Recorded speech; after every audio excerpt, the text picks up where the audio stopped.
100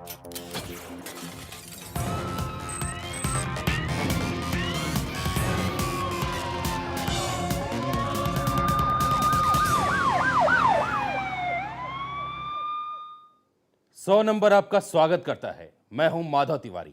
हर अपराधी के लिए अपराध करना जितना आसान है उतना ही मुश्किल है जुर्म को छुपाना भी, क्योंकि मशहूर है एक कहावत कि गुनाह और गुनहगार कभी छुप नहीं सकते। एक नजर हमेशा उन पर टिकी है और वो है 100 नंबर, जिसकी पकड़ से कोई भी क्रिमिनल बच नहीं सकता। और आज समाज के वही दुश्मन 100 नंबर के टारगेट पर हैं।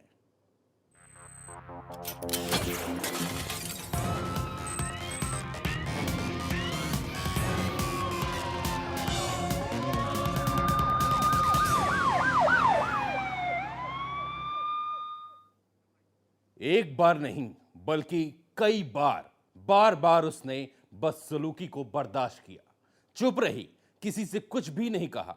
सवाल परिवार की इज्जत का था, मगर जब जाति बढ़ती गई तो सहन करने की ताकत भी खत्म हो गई।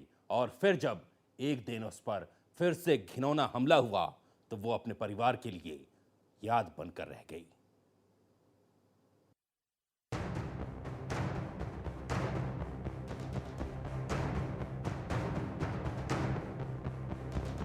बांदा की देहात कोतवाली का गांव महोकर, इसी गांव का ये परिवार जिस पर गम का पहाड़ टूटा है, दहशत की उस दास्तान से सामना हुआ है जिसकी तस्वीर अब भी इनकी आंखों में ताजा है।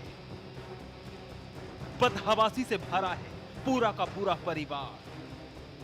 सोच से परे ताउम्र का वो दर्द मिला है जो जहन से निकल ही नहीं पाएगा। इनकी आंखों के सामने आंगन के अंदर फूल सी उस बेटी का जला जिस्म पड़ा है जो कल तक इनके साथ थी, इनके पास थी, बातें कर रही थी, खिलखिला रही थी, सबको हंसा रही थी।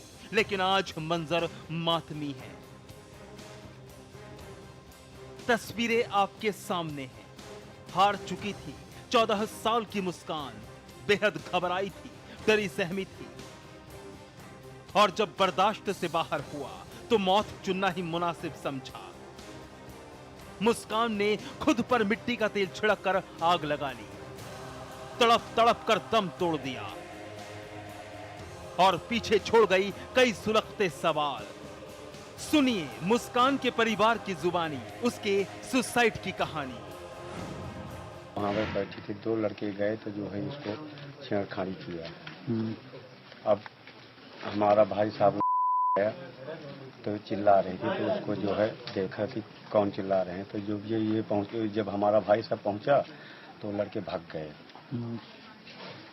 फिर बाद में लेकर के लड़के को इधर चले गए। तो ये हुआ कि घर में वो खाना बना रही थी और खाना बनाने सब्जी में काट के दे दिया। उसकी अम्मा चला गए भैंसे गोरू चराने, मतलब ढीलने, और उसकी माँ पानी भरने चली आई। इतने बीच में वो अपना तेल पा गई तो डाल के।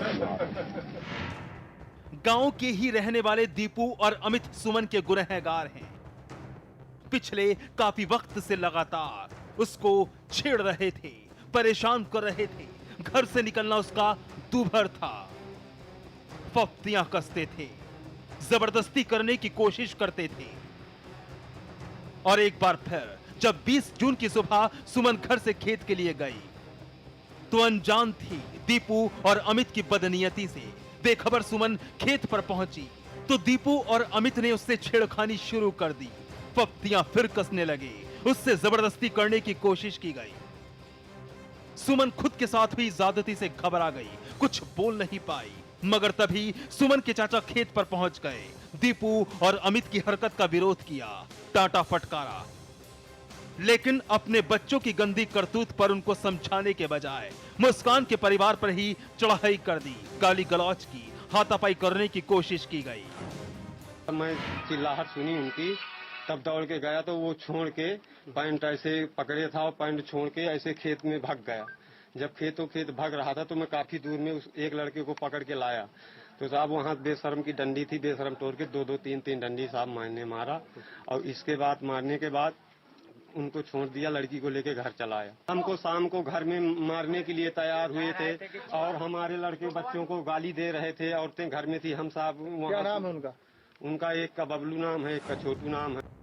सुमन और भी ज्यादा घबरा गई और जब घर के अंदर कोई नहीं था तो परिवार और खुद की बेइज्जती से आहत होकर केरोसिन छिड़क कर आग लगा ली। आग ने सुमन को अपनी चपेट में ऐसा लिया कि फिर कोई कुछ कर ही नहीं पाया सिवाय मुस्कान को झुलसता देखते हुए। सुमन की जली लाश सामने पड़ी थी और परिवार खौफ से भरा था। बेटी जल चुकी थी, कोई भी उसकी जिंदगी बचा नहीं पाया।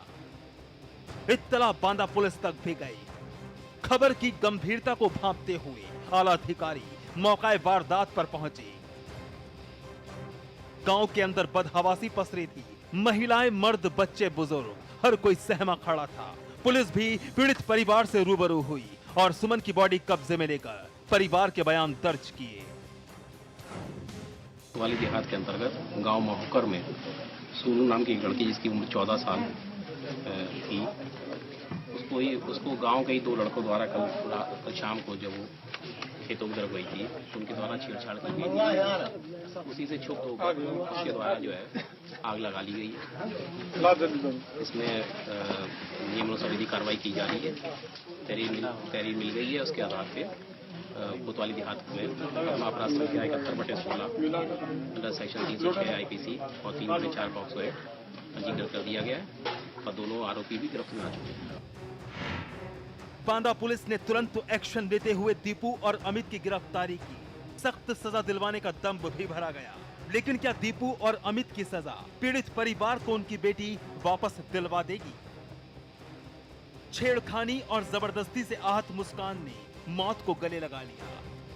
कोई उसकी जिंदगी बचा नहीं पाया। लेकिन मनचलों से आजिज मुस्कान की मौत ये सवाल उठाती है कि आखिर क्या वजह है कि मनचले और बलात्कारी खाकी से खौफ नहीं खाते? क्यों नहीं पुलिस सुध लेती, सहम सहम कर जिंदगी गुजारती बहु बेटियों की? Atul Mishra, Banda, national voice. खाकी की बुराई कोई नई नहीं है अपने देश में, यूपी में तो बिल्कुल भी नई नहीं है। लेकिन क्या हो जब आपको बेवकूफ समझा जाए? क्या हो जब आपका शहर लगातार उजड़ रहा हो और आपसे लगातार मजाक किया जाए? क्योंकि हर गुनाह के बाद एक ही बात कह के सांत्वना दे देना किसी मजाक से कम तो नहीं। मेरठ से आज आपको खाकी की वो तस्वीर दिखाएंगे जिसके बारे में हम दावा कर सकते हैं कि आपने ऐसी तस्वीरें, ऐसे बयानों को पहले कभी न देखा होगा न सुना होगा। क्योंकि यह सिलसिला है लापरवाही का, एक दिन की शिकायत नहीं है।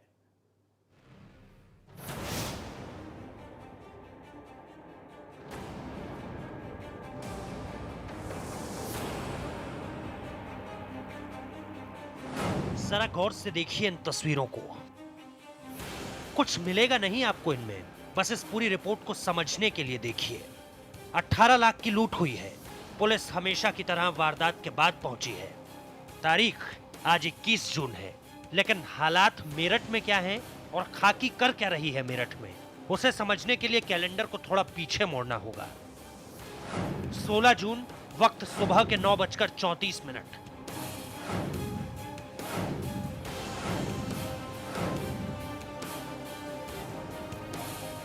सदर बाजार की ज्वेलरी शॉप में लूट।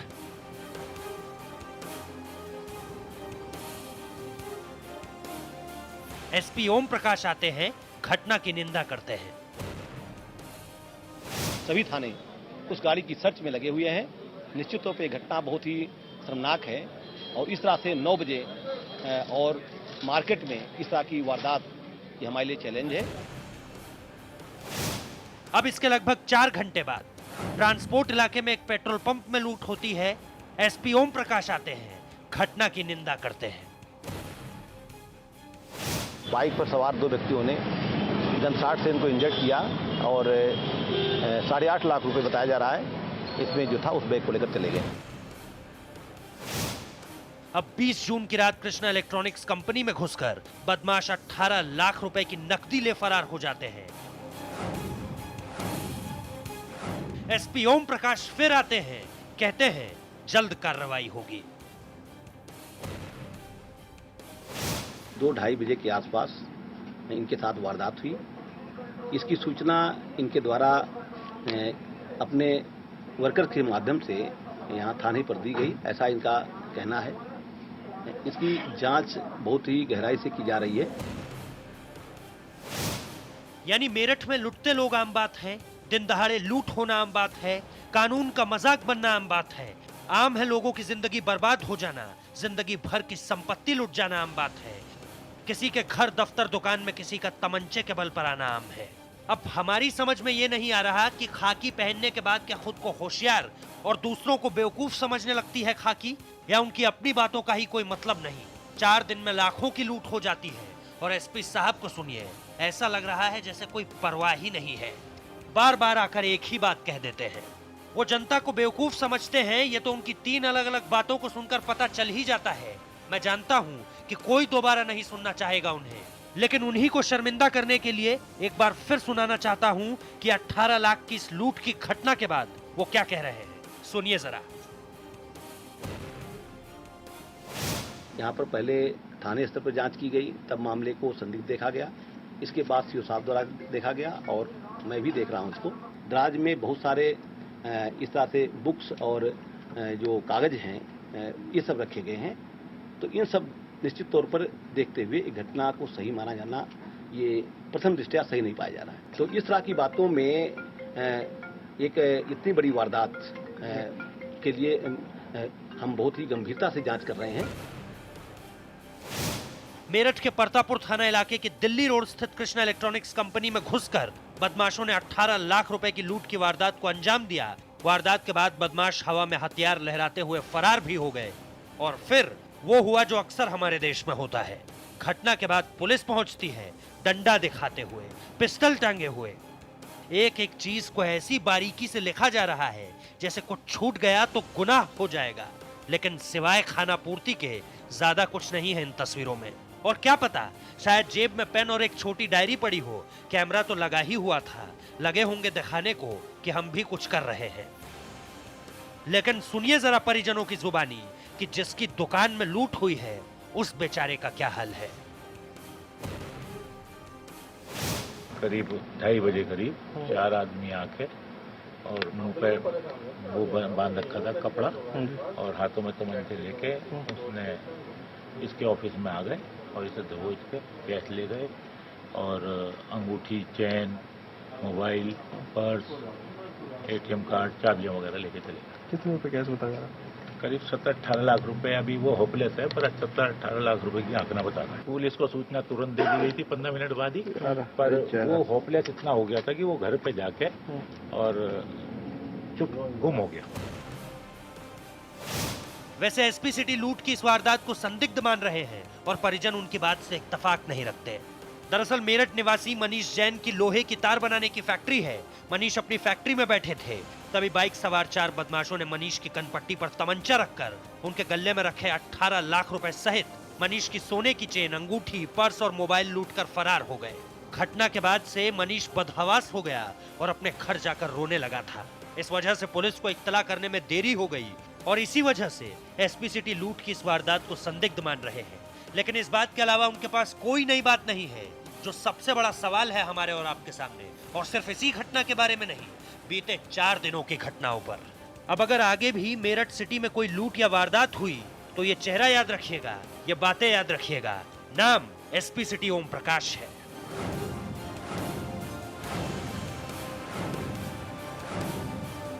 Munawwar Chauhan, Meerut, national voice.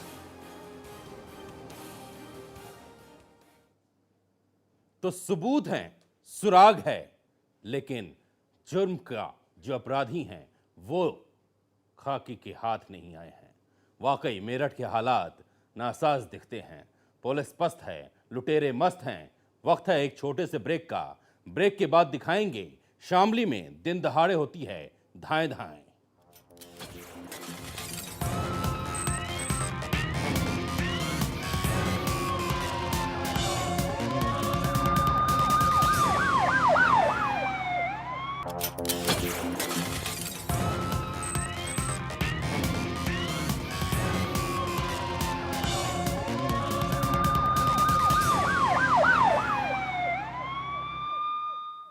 हम चाहते हैं कि इस रिपोर्ट को देखने से पहले आप हमसे वादा करें कि आप इस सामाजिक कुरीति के खिलाफ खड़े होंगे, इस तरह के लोगों के साथ अपने संबंध खत्म करेंगे जो अपनी बहू को दहेज के लिए जलाते हैं या उन्हें प्रताड़ित करते हैं। हम मानते हैं कि समाज की ऐसी रीतियों को हमें खुद साथ खड़े होकर बदलना होगा, वरना नतीजे कितने भयंकर होते हैं वो इस रिपोर्ट में देखिए।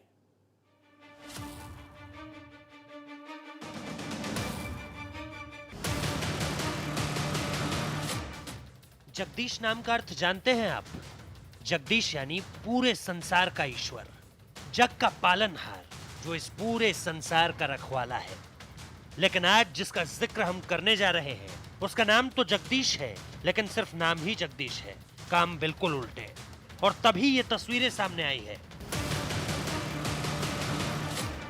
घाव इतना गहरा कि हमें तस्वीरों को धुंधला करना पड़ा। रिश्ता पति पत्नी का, लेकिन हैवानियत ऐसी कि घाव को देखकर हमारा भी दिल बैठ गया। दहेज के लालच में एक पति ने अपनी पत्नी की नाक काट दी। मुझे समझ नहीं आता कि उसे पति कैसे कहूं, क्यों उसे पति कहकर एक पाक रिश्ते को खराब करूं, क्यों बाकियों के रिश्तों पर सवाल उठाऊं। किसी से शादी कर लेना ही पति पत्नी का होना नहीं होता। एक दूसरे का सम्मान इस रिश्ते की सबसे बुनियादी और ठोस जरूरत है। लेकिन जगदीश ने इस रिश्ते को महज कुछ पैसों के लिए खत्म कर दिया। रिश्ते को खत्म करता तो भी वो सही तो कतई नहीं होता, लेकिन किसी की नाक काट देना बर्बरता की सारी हदों को पार कर जाता है। पीड़िता अब इस हाल में नहीं कि कुछ बोल पाए। उसके भाई ने बोलना शुरू भी किया तो पीड़ा उसके चेहरे पर आप साफ देख सकते हैं। माँ के बारे में क्या कहूँ, वो तो बेटी को गोद लिए बस बैठी है। आंख में आंसू हैं जो उसके सामने बहते नहीं और उससे अलग होते ही रुकते नहीं। मामला सर ये है कि हम इनको दहेज के मामले में 50,000 रुपया मांग किया, हमने नहीं दे पाया। लड़की को भेज दिया वहाँ पे, कुछ दिन चला 2-4 महीना, इसके बाद में इसको दहेज नहीं मिला। इसको लगना काट कर मेरे पास फ़ोन किया, हमने वहाँ हटा। क्या तुम्हारी बहन को नाक काट कर दहेज के लिए छोड़ दिया गया है? हाँ। किस लिए छोड़ा गया? दहेज मांग रहा था 50 रुपया, 50,000 कम था, इसीलिए काट दिया था। बहराइच जिले के थाना खैरीघाट इलाके के मुन्नापुरवा गांव में जगदीश नाम के एक युवक के साथ ही ब्याही गई 20 वर्षीय नवविवाहिता के पति द्वारा दहेज की मांग पूरी न करने के बदले अपनी पत्नी की नाक काटकर घर से भागने का मामला सामने आया तो हर कोई हैरत में था। घायल अवस्था में पीड़िता के परिवारजन इंसाफ के लिए अपनी घायल बेटी को लेकर पिछले कई दिनों से थानों से लेकर पुलिस दफ्तर की चौखट नाप रहे हैं। और जब मामला पुलिस अधीक्षक के संज्ञान में आया तब जाकर स्थानीय खैरीघाट थाने के जिम्मेदारों के लिए पुलिस अधीक्षक ने दोषियों के खिलाफ सख्त कार्रवाई के आदेश जारी किए। पीड़ित परिजनों के मुताबिक उन्होंने अपनी बेटी का विवाह के दौरान अपनी हैसियत के मुताबिक दहेज देकर अपनी बेटी को खुशी से ससुराल की डोली में बैठाकर विदा किया था। उसके बाद ससुराल वाले दहेज के लिए 50,000 की रकम की लगातार डिमांड करते चले आ रहे थे, जिसकी भरपाई न कर पाने पर उनकी बेटी को ससुराल वालों ने प्रताड़ित करना शुरू कर दिया। लेकिन मामला तब और गंभीर हो गया जब दहेज की मांग पूरी न कर पाने पर महिला के पति जगदीश ने अपनी पत्नी की नाक काटकर घर से उसे भगा दिया। अब पीड़ित महिला अपने ऊपर दहेज के खातिर बरपाए गए जुल्म की दोषियों के खिलाफ कड़ी कार्रवाई की मांग कर रही है। वहीं पुलिस अधीक्षक ने पीड़िता को इंसाफ का भरोसा दिलाया है। मारपीट किया है, नाक में इसको काफ़ी चोट है और उसके द्वारा ये भी आरोप लगाया गया कि मेरी नाक को काटा गया है, चोट पहुंचाई गई है। थानाध्यक्ष को इस प्रकरण में जो है मैंने स्पष्ट निर्देश दिया है और इसका प्रार्थना पत्र थाने पर मैं भेज रहा हूं। इसका मेडिकल करा करके और FIR दर्ज करने के लिए मैंने आदेशित कर दिया है और इसमें प्रभावी कार्रवाई किया जाएगा। अब SP साहब ने जो कहना था वो कह दिया। वो शायद अपराधी को गिरफ्तार भी कर ले, लेकिन समाज की इस गंदी रीत को हमें ही मिलकर बदलना होगा। ऐसी घटनाओं का कड़ा विरोध करना होगा, ऐसे लोगों से संबंध तोड़ने होंगे, ऐसे लोगों के खिलाफ खड़ा होना होगा जो पहले तो दहेज की मांग रखते हैं और पूरी न करने पर इस तरह के जख्म देते हैं जिन्हें कोई सजा कम नहीं कर सकती, न जिन पर वक्त मरहम लगा सकता है। Rajeev Sharma, Bahraich, national voice. यहां समाज को खड़ा होना है, लेकिन वहां की बात कहां जहां खाकी को खड़े होना है। खाकी की हमने दास्तान आपको दिखाई थी ब्रेक से पहले कि किस तरह से मेरठ में लूट की वारदातें हो रही हैं और खाकी सो रही है। अब बात जरा शामली की कर लेते हैं, जहां दिन दहाड़े दहशत ने दस्तक दी और व्यापार संगठन सहम गया। एक शख्स की जान बाल बाल बची और पुलिस प्रशासन की पोल भी खुली। मेन कारण है शासन प्रशासन कोई अपनी जिम्मेदारी नहीं ले रहा। कोई न पुलिस व्यवस्था है यहाँ, न प्रशासन व्यवस्था, न शासन व्यवस्था। सब चौपट हो चुकी है। दिन दहाड़े लूट, रंगदारी, डकैती, अपहरण, कोई नहीं बचा। कोई सुरक्षित नहीं है। ना हमारी कोई बेटी सुरक्षित है, ना कोई बहू भी सुरक्षित है, ना कोई महिला सुरक्षित, ना कोई हमारा युवा। ऐसे बिल्कुल शासन कतई फेल है। कोतवाली यहाँ से कितनी चल दूरी पे है? कोतवाली बिल्कुल पास है, 1-2 दीवार बीच में है। यहाँ हनुमान टिल्ले पे भी फोर्स रहती है, इधर बुढ़ाना रोड पे भी फोर्स है, 3 तरफ यहाँ फोर्स है। और 3 तरफ फोर्स के बावजूद भी बदमाश अपनी घटना को घटित करके और बिल्कुल सुरक्षित निकल गए। तो किस चीज का है? बाइक पे थे वे 3 आदमी।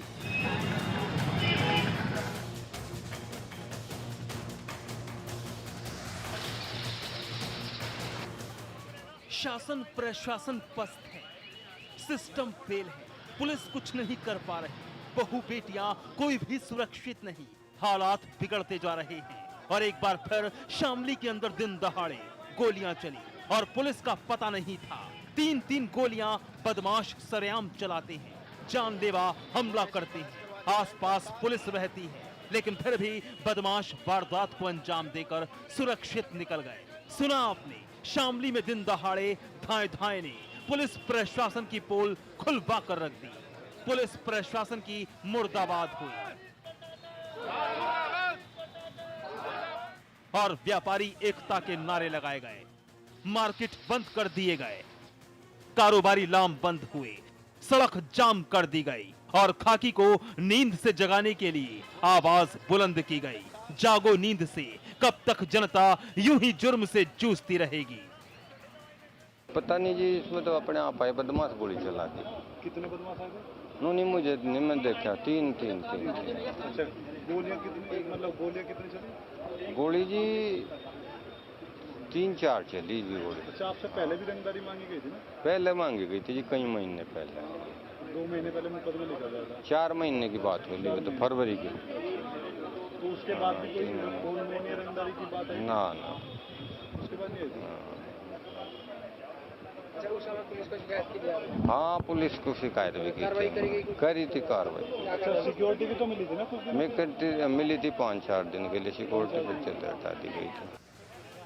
शामली की बुढ़ाना रोड पर प्रगति मार्केट के अंदर दवाई की दुकान चलाने वाले कमल की जिंदगी बाल बाल बची है।